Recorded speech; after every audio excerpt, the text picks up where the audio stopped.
ভারত বাংলাদেশ সীমান্ত মহদীপুরে চরম সতর্কতা। গতকালের পর আজও বন্ধ আমদানি রপ্তানি। তবে বাংলাদেশ থেকে এপারে চিকিৎসা করাতে আসছেন মানুষ।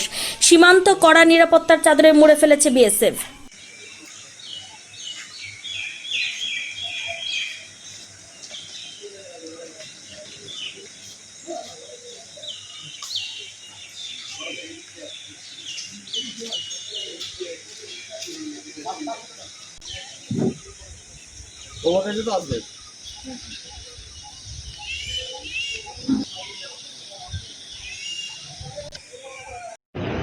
घूमने गए, मेरा खाला का घर है इधर, उसका घर किया था कहाँ पर? भवन गोला में। कितने दिन थे बांग्ला में, जंगल में? उधर वो 2 महीना था। अब कहाँ जाना है? अभी घर जाने का। कहाँ पर घर है? मेरा घर गदागरी में, बांग्लादेश गदागरी। तो बांग्लादेश का सिचुएशन बहुत खराब है, कैसे जाओगे?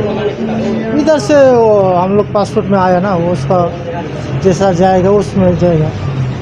वहाँ पर तो पूरा हिंसा हो रही है, जाने का दिक्कत नहीं होगा? क्यों नहीं होगा, क्यों होगा? हम लोग तो सरकारी माध्यम में आए हैं ना, सरकारी माध्यम ही जाएगा, क्या दिक्कत होगा? नाम की তরিকুল ইসলাম বকুল। আপনি কোথায় এসেছিলেন? গেছিলাম কলকাতা, গেছিলাম কেন? চিকিৎসার উদ্দেশ্যে। আজকে ফিরে যাবেন? ফিরে যাওয়া। তো বাংলাদেশের অশান্তি চলছে, যেতে পারবেন?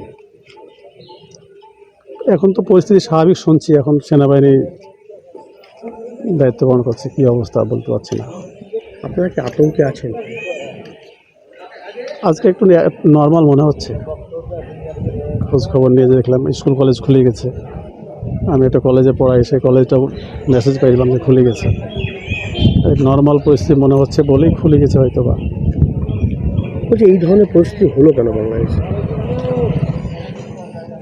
এটা তো আসলে দীর্ঘদিনের ক্ষোভ বিক্ষোভ থেকে সৃষ্টি হওয়া, সাথে